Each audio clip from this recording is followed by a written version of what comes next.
You know, Prokofjev's Sinfonie Concertante is a unique piece in a way also because it's one of the final testaments of the great master and his music. Though the piece process of composition started in 1930s, 1934 I believe, the final shape of it came to life not very long before he passed away. The whole idea of Sinfonie Concertante, you know, comes back to music of 17th, 18th century, where it was tradition of exposing more instruments in front of the orchestra, being soloists than one. And yet here we just have a solo cello and an extended orchestra with very important parts for the solo instruments in the orchestra that are kind of, you know, side accompanying the cello there. Usually composers are very careful with using large orchestra for cello because the middle register of the instrument and a low register can drown in the orchestra very well, very quickly.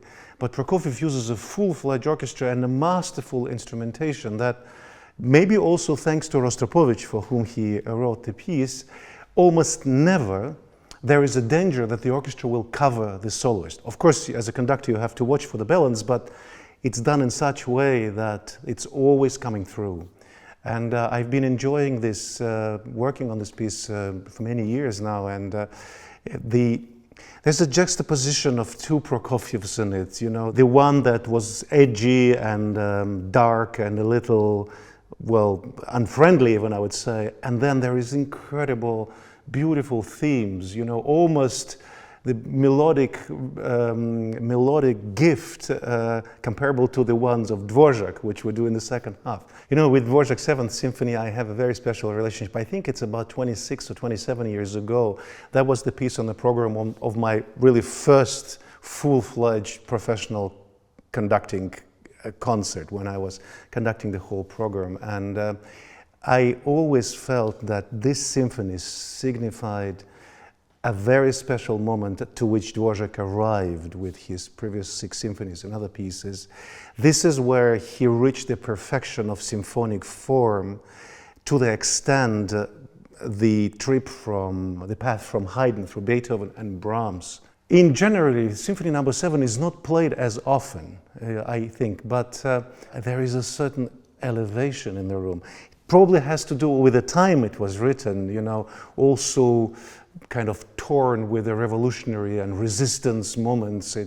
Some people call it, you know, like an overture, which was related to it. It's like a Husitska symphony, you know. It has the unquiet beginning, and we all know that, you know, Dvořák loved trains and knew the timetable of the Prague station by heart.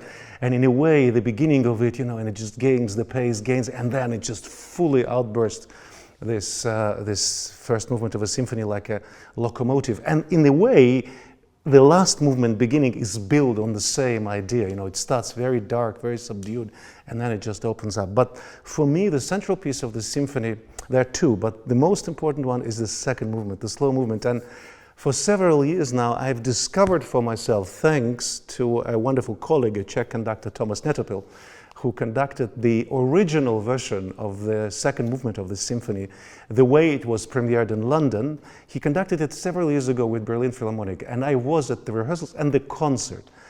And I didn't know that he would be doing that. So then I was listening to the second movement of the symphony and I felt, what are they playing? There's a lot of different music I didn't know. So then I got the material and I realized, and this is what we're playing this week as well. And I can tell you that, you know, there's a lot of eyebrow frowning, you know, like, what is this, you know, when you work with the orchestra, because, you know, we're in Czech Republic, Dvořák is your music, your composer, and many people in this orchestra played the symphony for 30 years maybe, you know, and they know it upside down.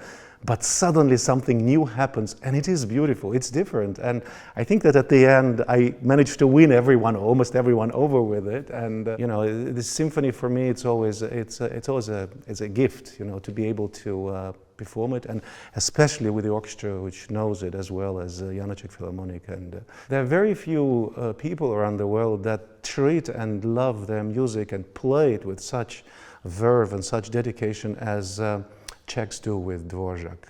There is a sense of this incredible responsibility, you know, and pride I feel when, you know, we play music by Dvořák or Janáčkova in Czech Republic. So it's always a wonderful encounter.